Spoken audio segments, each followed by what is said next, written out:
membahas soal-soal tentang benzena dan kearomatikan di video ini. Benzena, apa yang menarik dari benzena?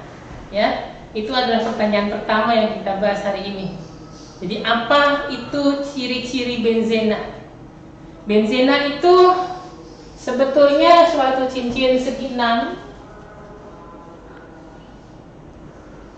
dengan 3 buah ikatan rangka terkonjugasi. Oleh karena itu, setiap atom karbon pada benzena berhibridisasi sp2 karena dia berikatan rangka 2. Dan kita tahu di sini masih mengikat satu hidrogen, satu hidrogen, satu hidrogen, satu hidrogen, satu hidrogen, satu hidrogen. Dan karena dia sp2, maka dia punya geometri trigonal planar di setiap atom karbonnya. Yang kalau digabung trigonal planar, trigonal planar, trigonal planar, semuanya menjadi struktur heksagonal datar, segi 6 datar. Nah, yang kalau divisualisasikan menjadi seperti ini. Di setiap ini ada orbital P yang masih ada tidak berhibridisasi. Dan setiap orbital P ini membawa satu elektron. Dan satu elektron ini yang kemudian membentuk ikatan pi, ikatan pi, ikatan pi. Dan ikatan pi ini seperti kita pernah jelaskan di video tentang resonans. Resonans dapat terjadi karena ada ikatan rangkap yang berselang-seling terkonjugasi atau ketika ada ikatan rangkap dengan muatan negatif. Dan dalam kasus ini dia bisa beresonans juga. Jadi dari bentuk yang tadi ini kita sebut begini, bisa beresonans seperti ini.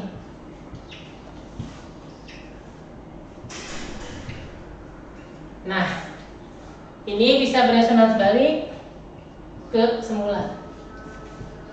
Nah, sehingga kalau di sini kita gambarkan, ini bisa berubah posisi menjadi seperti ini. Nah, itu juga sebabnya sepasang struktur kanonik resonans ini yang dikenal dengan nama struktur Kekulé sesuai dengan nama penemunya dikembangkan juga menjadi rumus seperti ini yang dikenal dengan nama struktur Whelan. Cincin seperti donat di atas ini itu menunjukkan awan elektron pi yang berputar mengelilingi cincin heksagonal ini.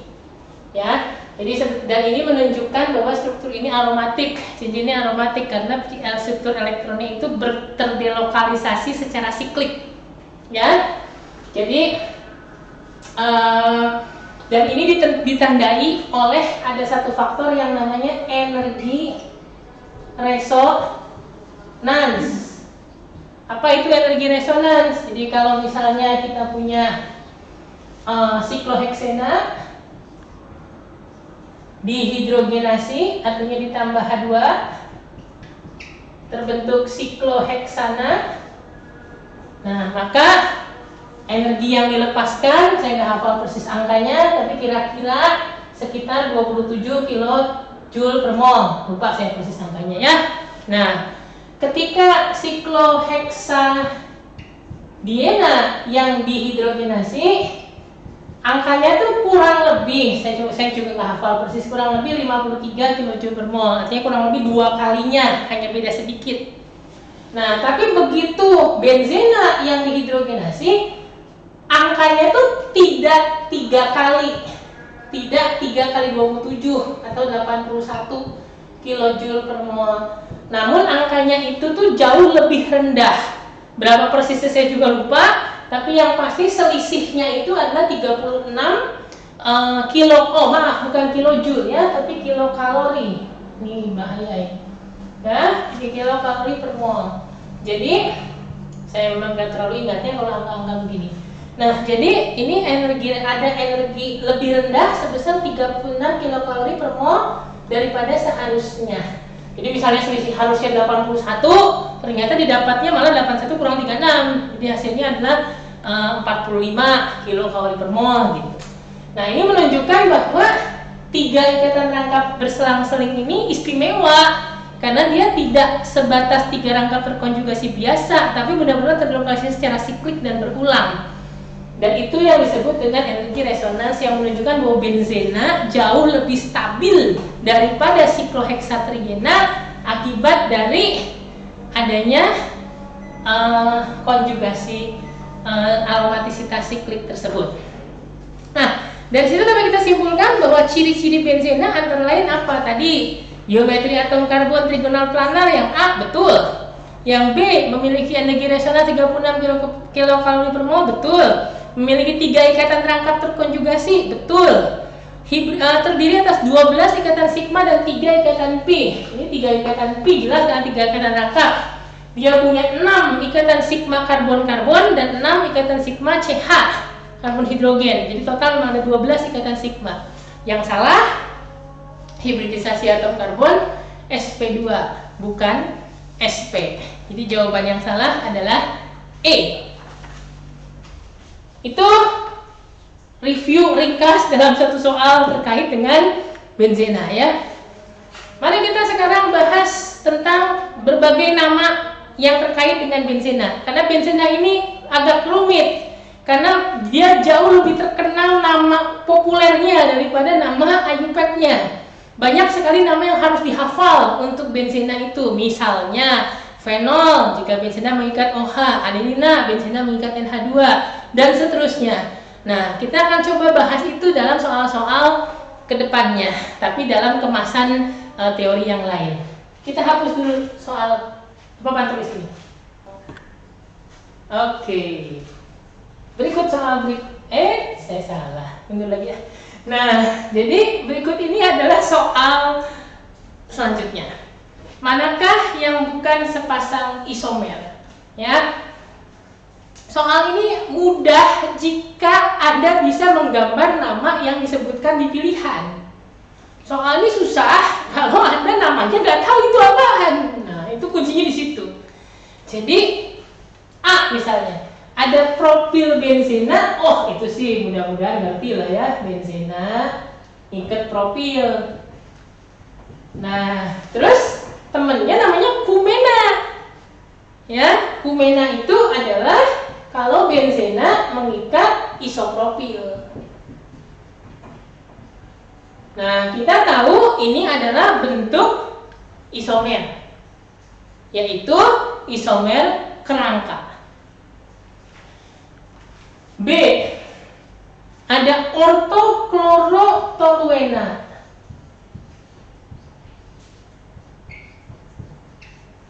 Toluena adalah benzena yang mengikat metil.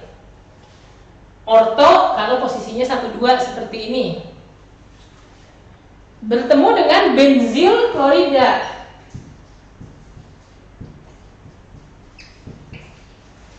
Nah, ini juga suatu isomer ya. Ini isomer apa ya? Bukan isomer posisi, ini tetap termasuk isomer kerangka ya, karena kerangkanya berubah ya. Yang C. Yang C ada namanya parakresol. Pak, ngapain sih Pak nama aneh-aneh dipelajari? Kamu boleh nggak percaya ya, senyawa ini paling terkenal namanya sebagai parakresol. Sampai merek dagangnya kalau kamu beli pun namanya parakresol. Nah, kemudian bertemu dengan anisol. Kalau risol gimana Pak? Risol enak, crunchy ya. Nah, kita punya anisol. Nah, si Ani pergi beli risol. Nah, jadi anisol itu begini, CH3O lalu demikian. Kita tahu ini adalah alkohol, ini adalah eter, dan mereka adalah sepasang isomer gugus fungsi ya, atau metamer. Kemudian yang D ada orto dan para kloronitrobenzena. Nah, kloro nitro benzena orto. Kalau para berarti posisinya jadi para. NO2 Cl ya, orto dan para. Ini juga isomer yang namanya isomer posisi. Kemudian yang E itu ada stirena. Ya, yang terkenal polimernya sebagai styrofoam atau polistirena ya. Ini adalah stirena atau benzena mengikat gugus vinil. Dan ada metasilena. Nah, metasilena itu sepintas mirip, tapi jangan lupa di sini jenuhnya hanya punya ketidakjenuhan di benzena, tidak ketidakjenuhan tambahan di sini. Maka udah pasti mereka akan beda jumlah hidrogennya. Maka bukan merupakan isomer. Jadi karena senyawa yang berbeda. Jadi E itu adalah jawabannya. Nah, kita akan hapus ini. Setelah itu kita lanjut ke nomor berikutnya. Ya, nomor 16 sekarang ya. Yang bertindak sebagai tahap penentu laju pada SEAR. Apa tuh Pak SEAR? Substitusi elektrofilik aromatik adalah ya. Jadi ini sekalian saya akan gunakan untuk menerangkan yang namanya mekanisme dari suatu reaksi SEAR ya. Jadi mekanismenya, nah, mekanisme SEAR ini terbagi dalam 4 tahapan ya. Tahap pertama adalah pembentukan elektrofili. Dan di sini dicirikan oleh reaksi antara pereaksi atau reagen ditambah katalis. Apa saja reaksi dan katalis itu? Itu bergantung pada jenis reaksinya.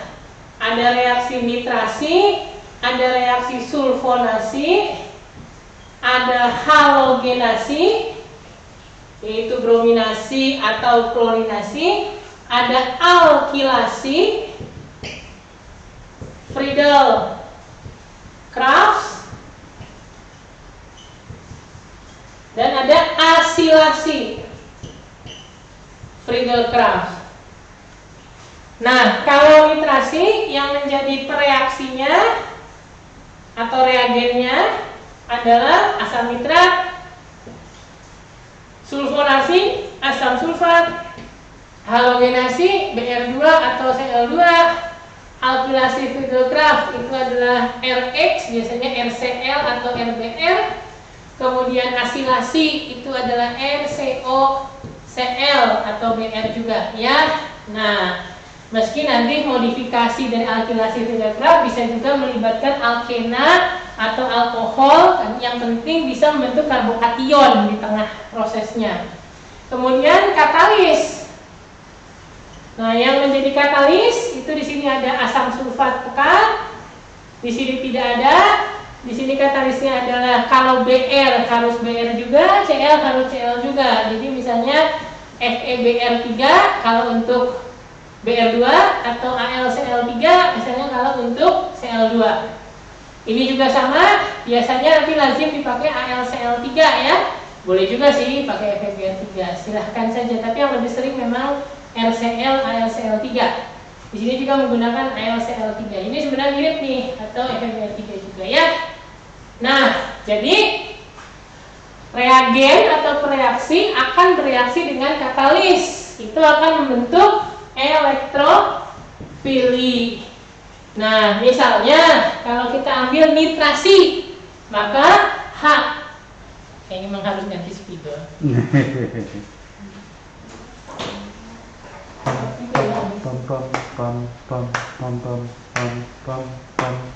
Oke. Kembali lagi di acara ini. Jadi, belum? Ya. Oh, jadi saya kira di paus. Oke, ternyata hiu. Oke, baik. Jadi reagennya apa kalau nitrasi? Nitrasi misalnya reagennya adalah HNO3. Nah, katalisnya H2SO4. Nah, maka dia membentuk elektrofilinya itu nanti adalah suatu NO2 positif. Jadi reaksinya itu agak rumit ya.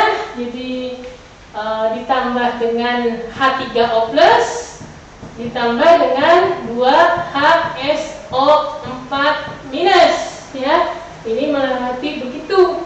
Nah, jadi terbentuk inilah elektrofiliknya. Kalau misalnya sulfonasi, ya sulfonasi mah H2SO4 saja, tidak ada katalis, maka dia bereaksi dengan dirinya sendiri, membentuk H3O+ ditambah SO3 ditambah HSO4-. Inilah si elektrofiliknya. Kalau halogenasi, saya ambil Br2 ya, Cl2 kasusnya sama, ditambah FeBr3, maka akan terbentuk Br positif ditambah FeBr4 negatif. Ini adalah elektrofiliknya. Alkilasi atau asilasi kasusnya sama. Misalnya saya ambil contoh dua ini ya, LCOCl ditambah dengan AlCl3. Dia akan menghasilkan R positif kalau untuk alkilasi atau RCO positif untuk asilasi ditambah dengan AlCl4-. Ini adalah elektrofiliknya. Jadi tahap pertama adalah tahap pembentukan elektrofilik, yang tidak lain adalah reaksi ditambah katalis, kecuali untuk sulfonasi bereaksi dengan dirinya sendiri karena tidak melibatkan katalis. Nah, elektrofilik inilah yang kemudian akan terlibat dalam tahap kedua dari reaksi. Supaya memudahkan, saya akan hapus yang sebelah kanan, tinggal yang kiri saja. Nah, jadi saya akan hapus ini.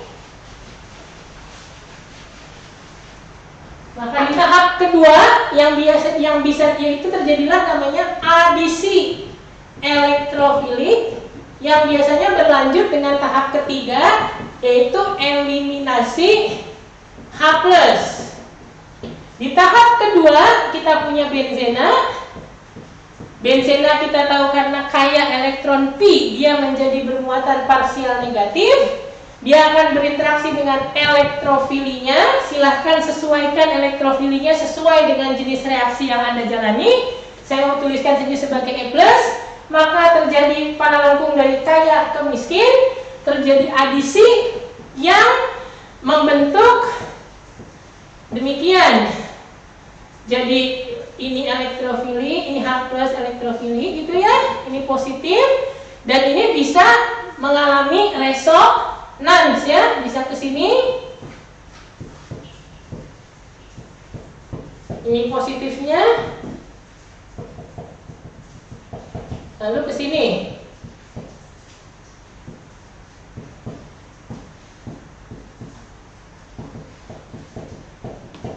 Nah, ini adalah tahap adisi elektrofiliknya. Ini tahap kedua di sini. Sementara tahap ketiga itu adalah eliminasi H+. Jadi H+ yang terikat di sini akan dilepaskan. Supaya nggak bingung, saya gambar lagi di bawah. Ini adalah struktur kanonik yang ini. Maka kemudian ini akan begitu menghilangkan muatan positif. Inilah tahap eliminasi, tahap ketiga tadi, yaitu membentuk, saya tulis di sini, dia akan membentuk 1, 2, 3, dan ini tinggal elektrofilik ditambah dengan H+ yang dieliminasikan. Jadi jika Anda perhatikan, adisi mengambil elektrofilik, subeliminasi melepaskan H+. Secara keseluruhan H+ digantikan oleh elektrofilik alias substitusi. Jadi dua tahap inilah sebetulnya kunci yang disebut dengan substitusi elektrofilik aromatik. Tapi untuk bisa melakukan itu perlu dibentuk dulu elektrofiliknya dari reaksi dan katalis yang ada. Adisi sudah barang tentu berlangsung lambat, eliminasi sudah barang tentu berlangsung cepat. Kenapa? Karena di adisi merusak kearomatikan. Yang tadi berarti menghilangkan energi resonans penstabilan dari benzena. Sebaliknya eliminasi memulihkan kembali kearomatikan tersebut sehingga reaksi berlangsung cepat, karena dari sesuatu yang membentuk kestabilan tentunya akan lebih cepat daripada yang merusak kestabilan. Nah, tahap terakhir apa yang terjadi? Ini kuncinya. H+ yang dilepas tadi kemudian akan meregenerasi katalis. Jadi di tahap ketiga, tahap keempat itu adalah regenerasi katalis. Jadi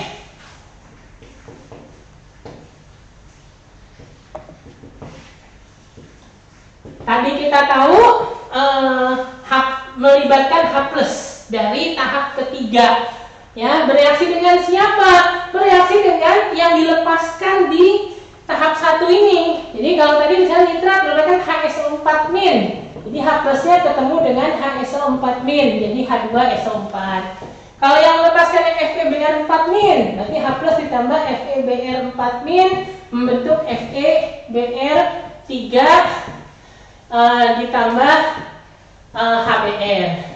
Kemudian kalau ditambah dengan AlCl4-, maka akan membentuk AlCl3 ditambah dengan HCl. Jika Anda diminta menuliskan mekanisme reaksi dari substitusi elektrofilik aromatik, maka Anda wajib menuliskan setiap tahapnya secara lengkap. Contohnya, jika Anda diminta menuliskan mekanisme dari nitrasi benzena, maka tuliskan tahap 1 dari nitrasi benzena adalah HNO3 ditambah H2SO4 menjadi NO2+ ditambah H3O+ ditambah HSO4-. Tahap kedua adalah benzena ditambah dengan NO2+ menjadi benzena mengikat NO2, tapi masih ada H di situ. Jadi bentuknya menjadi seperti ini. Nah, kemudian di tahap ketiga kita punya bentuk tadi. Ini ada H, ini ada NO2, ini positif, eliminasi, menghasilkan produk benzena NO2 ditambah dengan H+. Lalu di tahap keempat, H+ bereaksi dengan HSO4- menjadi apa? Menjadi H2SO4. H2SO4, ya. Maka kalau Anda jumlahkan semua reaksi ini, maka Anda akan mendapatkan ini dicoret, kemudian NO2+ yang dicoret, HSO4-nya dicoret, kemudian H+ ya, H+-nya dicoret. Anda akan dapatkan ini totalnya adalah benzena ditambah dengan HNO3, katalisnya H2SO4, itu akan menjadi nitrobenzena ditambah H2O yang kadang ikat tambah H2O di sini dibentuk H3O+ ya, kadang ambil H+-nya. Jadi jumlah dari setiap tahap mekanisme reaksi itu haruslah merupakan reaksi total, ya. Nah, panjang lebar saya jelaskan itu karena sekaligus untuk mereview mekanisme substitusi elektrofilik aromatik, ya. Untuk sekarang kita lanjut ke jawaban nomor 16 dulu, yang bertindak sebagai tahap penentu laju pada substitusi elektrofilik aromatik adalah tentunya tahap lambat dalam reaksi tersebut, dan itu adalah tahap adisi elektrofilik pada benzena. Nah, setelah ini kita akan masuk ke apa yang disebut dengan substitusi elektrofilik aromatik kedua. Dan substitusi kedua ini berhubungan dengan sifat pengaktif versus pendeaktif, pengarah ortopara versus pengarah meta. Tapi sebelumnya kita hapus dulu. Baik, memasuki substitusi elektrofilik aromatik kedua sekarang ya. Sebelum ke soalnya saya akan kasih ini dulu ya. Jadi kalau tadi benzena menjadi begini dengan segala bentuk nitrasi dan kawan-kawannya tadi, itu namanya substitusi elektrofilik aromatik pertama. Nah sekarang kalau dia masuk lagi gugus baru, misalkan gugus Y, maka kita bisa Y+, maka bisa menjadi SeAr kedua. Yang masuknya Y ini bisa di posisi ortopara atau di posisi meta.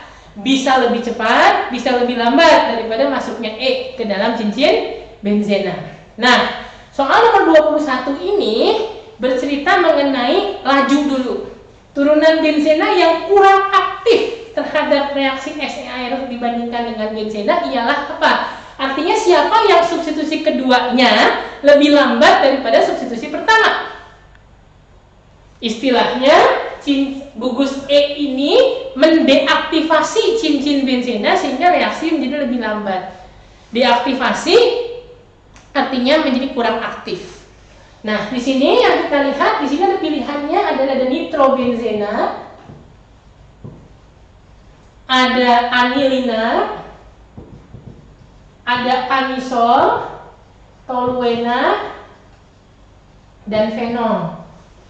Nah, maka kita perlu mengkaji ini dari gugus-gugus tersebut. Kalau kita mengikat nitro, kita harus ingat bahwa nitro itu jika diurai, bentuknya adalah demikian.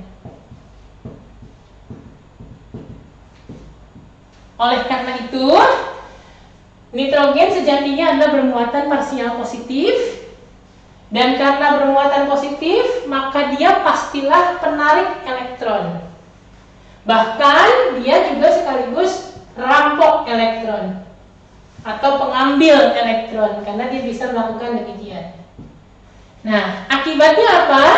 Tarikan pengambilan elektron oleh gugus nitro itu menyebabkan muatan positif di dalam cincin benzena menjadi berkurang karena diambil oleh muatan negatif. Tadi kakak nyebutnya muatan positif menjadi berkurang. Oh, saya salah sebut ya? Iya. Baiklah, saya lalat. Jadi kata yang nonton saya salah. Kita perbaiki ya. Okay. Jadi muatan negatif atau parsial negatif pada cincin benzena itu menjadi berkurang karena ada tarikan atau pengambilan oleh gugus nitro tadi. Maka dari itu, kalau ada elektrofili datang pada cincin benzena yang sudah mengikat gugus nitro, elektrofili jadi kurang tertarik untuk mendekati cincin benzena karena cincin benzenanya sekarang berkurang muatan negatifnya.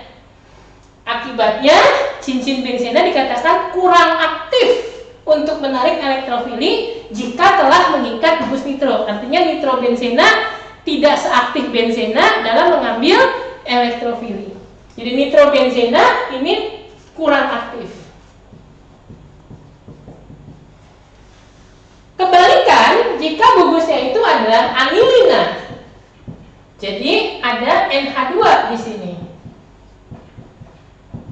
Memang N sejatinya adalah penarik elektron juga karena dia bersifat elektronegatif. Tetapi kekuatan menariknya itu tidak terlalu besar, antara lain karena nitrogen ini bisa menyumbangkan elektronnya dengan lebih baik ke dalam cincin aromatik. Jangan lupa ada PeB di atom N ini. Nah, sumbangan ini menghasilkan resonan seperti ini. Jadi ini menjadi min, ini adalah rangkap NH2 positif, ini adalah begini. Dan seterusnya, resonansinya bisa Anda gambarkan sendiri. Tapi inti yang mau saya terangkan adalah N beda dengan nitro tadi yang penarik sekaligus rampok. Penarik sekaligus mengambil. Kalau di sini penarik tapi juga penyumbang elektron. Dan dalam hal ini daya sumbang elektron dari atom N, termasuk juga nanti dari fenol kalau misalnya OH, termasuk juga dari anisol kalau dia OCH3, semuanya daya sumbangnya itu lebih kuat daripada daya tarik elektronnya.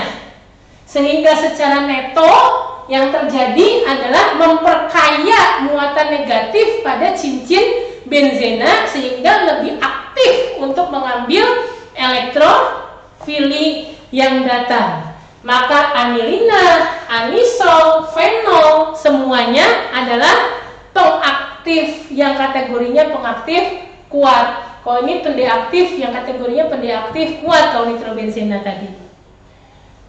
Terakhir di pilihannya ada toluena. Nah, kalau toluena itu dia itu CH3 biasa, dia tidak punya PEB, maka dia tidak bisa menyumbangkan elektron. Dia hanya bisa, tapi kita ingat dia adalah bersifat pendorong elektron. Bagaimana apa itu pendorong? Sudah Anda pelajari ketika mengetahui karbokation tersier lebih stabil daripada sekunder, lebih stabil daripada primer. Maka toluena di sini dia adalah pendorong, tapi bukan penyumbang elektron. Dan karena dia pendorong elektron, dia masih mengaktifkan cincin benzena, memperkaya muatan negatif di sini, tetapi tidak sekuat pengaktifasi oleh anilina, anisol atau fenol tadi. Jadi toluena ini pengaktif, tapi pengaktif biasa atau lemah. Sementara tiga yang ini adalah pengaktif kuat. Maka pada kasus soal ini, turunan yang kurang aktif satu-satunya adalah nitrobenzena. Sebetulnya ada satu kasus lagi, yaitu kasus halogen. Bagaimana kalau atomnya halogen? Ya, misalnya Cl, Br, I. Nah, misalnya kalau Cl begini, maka Anda ingat bahwa Cl ini penarik elektron juga, dia juga penyumbang elektron juga. Artinya dia sebenarnya mirip dengan NH2OH OCH3 tadi. Tetapi karena Cl jauh lebih elektronegatif, ditambah lagi khusus Cl, Br itu periodenya beda dengan karbon sehingga tumpang tindih PEB-nya resonansnya kurang berjalan secara efektif. Nah, dua faktor itu menyebabkan di sini daya sumbang kalah dari daya tarik. Akibatnya secara neto yang terjadi malah pendeaktivasi cincin. Ya, jadi itu kira-kira resumenya 4 kelompok pengaktif dan pendeaktif ya. Jadi ada pengaktif kuat, nitrobenzena dan kawan-kawan. Pendeaktif kuat itu ada, pendeaktif kuat adalah nitrobenzena dan kawan-kawan. Terus pengaktif kuatnya ada tadi kasus anilina, anisol, fenol dan kawan-kawan. Pengaktif biasanya ada toluena. Pendeaktif yang tidak terlalu kuatnya itu adalah kloro, bromo, iodo atau halogen, itu yang khusus. Begitu. Nah, panjang pembahasannya, apalagi kalau sampai ngebahas bagaimana pengarah ortopara, bagaimana pengarah meta. Anda wajib mempelajarinya sendiri di video yang diberikan oleh Bu Aulia ya di kanal YouTube ini secara khusus. Tapi yang ingin saya sampaikan di sini adalah ringkasnya saja ya. Kalau gugus pengaktif itu semuanya adalah pengarah ortopara. Kalau pendeaktif semuanya adalah pengarah meta, kecuali halogen. Halogen dia pendeaktif, tapi dia pengarah ortopara. Itu akan kita manfaatkan untuk mengerjakan 3 soal ke depan. Ya, tapi sebelum masuk ke sana kita hapus dulu.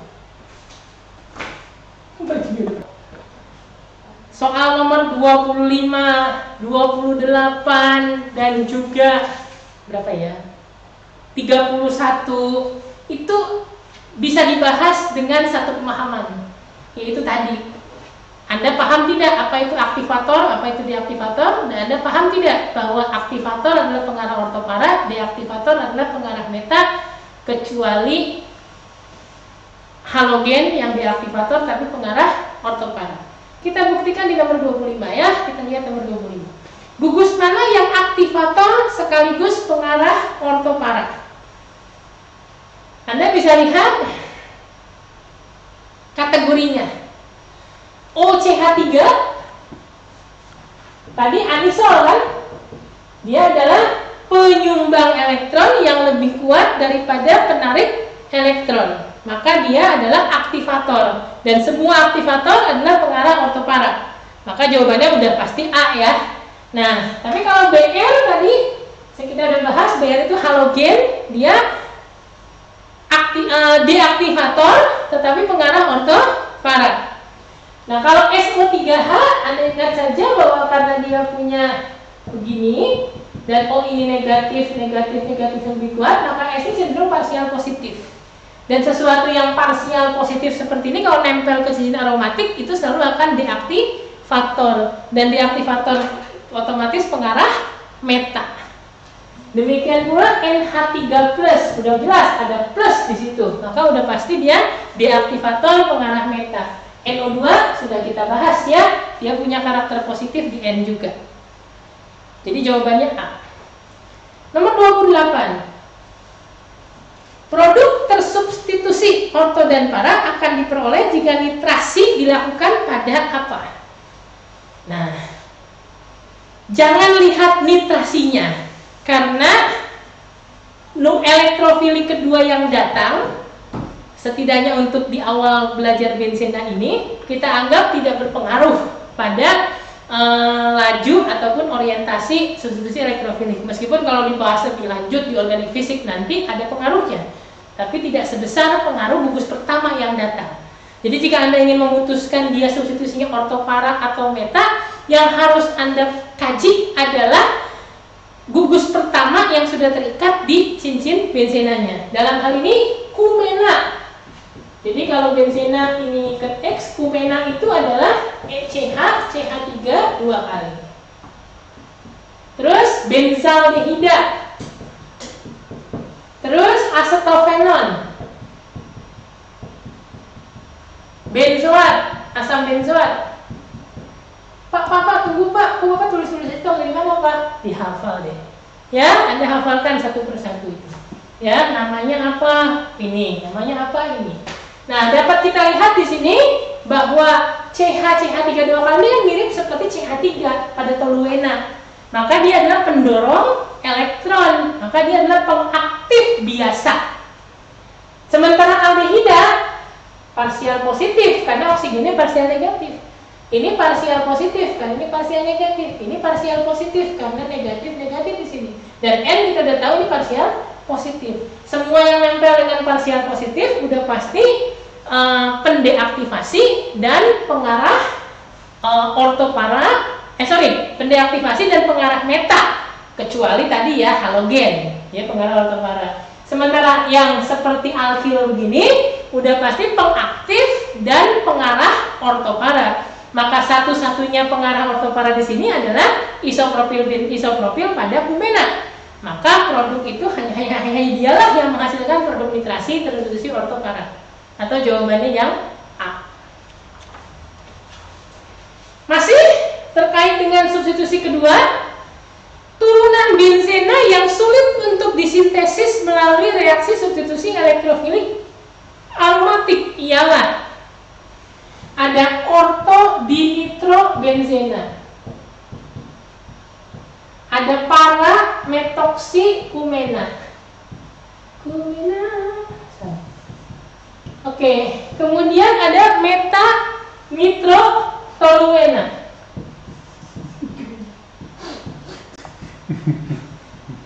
Terus ada asam meta amino benzena sulfonat. Amino ya. Amino.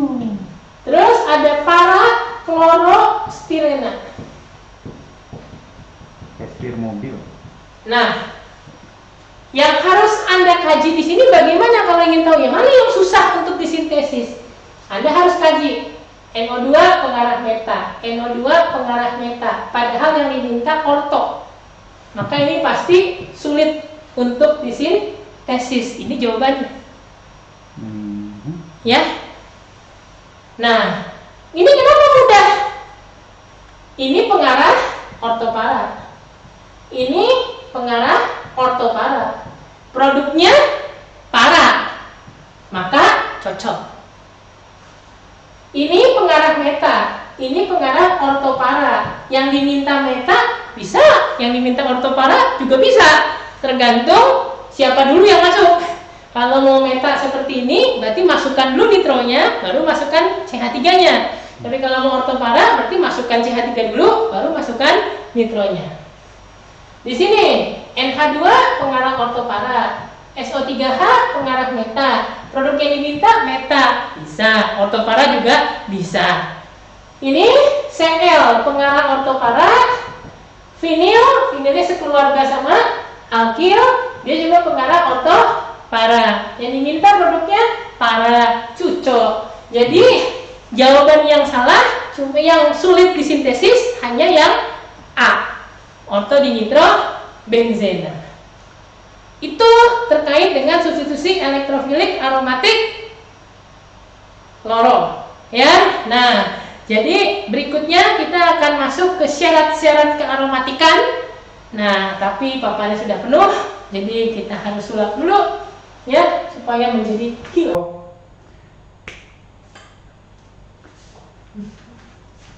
Bersih kan? Oke. Hebat, Pak. Kita mulai ya membahas. Oh, kejauhan, saya mundur lagi. Baik. Kata penata kamera nggak boleh jauh-jauh, di sini aja. Oke ya. Jadi sekarang kita masuk ke kriteria suatu senyawa dikategorikan aromatik. Yaitu kenapa sih benzena itu aromatik? Apakah karena dia beraroma? Nay. Ya, tapi dia memenuhi kriteria-kriteria dari suatu kearomatikan. Kriteria itu yang mana saja? Tuh pilihannya semua lengkap. Ya, yang pertama memenuhi aturan Huckel dengan N sama dengan 1. Apa sih aturan Huckel? Memiliki 4N plus 2 elektron pi. Ya, memiliki 4N plus 2 elektron pi. Dalam hal benzena, dia memiliki 3 ikatan rangkap, memiliki 6 elektron pi, berarti memiliki 4 kali 1 ditambah 2 atau N-nya 1. Memenuhi aturan ini dengan N sama dengan 1, N bilangan bulat. Kemudian memiliki energi resonans 36 kilokalori per mol. Itu sudah dijelaskan di soal sebelumnya. Siklik dan datar. Jadi ingat ya, Pak, kalau ini aromatik nggak Pak? Tidak, karena rangkap terkonjugasinya tidak dalam satu struktur siklik. Pak, kalau ini aromatik nggak Pak? Tidak, karena apa? Di sini tetrahedral. Meskipun ini N-nya 0 nih, 4 kali 0 ditambah 1 itu harus tambah 2 ya. Korupsi aja. 4 kali 0 ditambah 2 itu adalah 2 elektron pi. Harusnya ini cukup kan 2 elektron, tapi dia tidak datar di sini. Jadi siklik dan datar, dan siklik itu artinya seluruh konjugasinya berada dalam struktur siklik, itu adalah syarat mutlak bagi suatu kearomatikan. Dan pada kasus itu yang dimaksud dengan nomor D, terdelokalisasi sempurna. Jadi ke seluruh elektron pi-nya itu harus terdelokalisasi sempurna. Karena di benzena ada 6, maka 6 elektron pi itu harus terdelokalisasi sempurna. Itulah 4 syarat aromatisitas yang menyebabkan benzena bersifat aromatik. Jadi jawabannya sendiri adalah E. Semua jawaban betul. Yeay. Kenapa Mas? Baik. Nah, Saya nebak E. oh nebak E. Selamat. Anda nggak dapat apa-apa. Baik. Dapat editan. Kita lihat nomor 34. Berdasarkan aturan Huckel itu, ingat ya Huckel bukan Haeckel. Meski saya nggak tahu bacanya itu U yang ada titik 2 di atas itu pi itu. Ui. Ui, Huckel. Ui. Huckel. Huckel. Oh, Huckel. Ini kata sepupu saya dari Jerman. Baik, kita lihat. Nah, di sini di antara senyawa-senyawa berikut yang bersifat aromatik yang mana? Coba kita lihat ya. Yang pertama ada yang namanya kation siklopentadienil. Kation siklopentadienil. Dia punya 4 elektron pi. Pada 4 ini kalau 4N plus 2, N-nya itu adalah setengah. Bukan bilangan bulat, maka salah. Ya. Berikutnya ada siklooktatetraenat. Punya 8 elektron pi. 4N plus 2-nya N-nya 1,5. Juga tidak bilangan bulat. Salah. Malah katanya, kata teori kristalografi sinar X apa gitu ya, saya juga lupa, bentuknya itu seperti bak mandi gitu ya, lalu yang namanya siklooktatetraena itu tidak datang. Terus nomor C yang ini, jadi saya bilang kenapa dia tidak aromatik? Karena dia di sini tetrahedral, jadi tidak trigonal planar, tidak memenuhi syarat aromatik. D, ada senyawa yang sering dipakai untuk pengharum atau anti kecoa ya pada lemari baju, yaitu naftalena ya. Nah, naftalena ini kita lihat aromatiknya utuh dalam satu siklik, semuanya trigonal planar dan total memiliki 10 elektron pi, atau kalau 4n+2 n-nya itu 2 bilangan bulat, maka naftalena ini memenuhi kriteria aromatik ya. Nah, jadi jawabannya tuh D. Pak, itu bensin apa? Lihat yang benar. Itu cuma begini gambarnya. Kamu itu jangan ngantuk dulu. Nah, jadi kamu lihat di situ ada 3 rangkap memang, tapi putus. Artinya apa? Dia tidak siklik. Meskipun 6 elektron pi, dia tidak aromatik karena tidak memenuhi seluruh syarat utuh dari suatu senyawa dikatakan aromatik.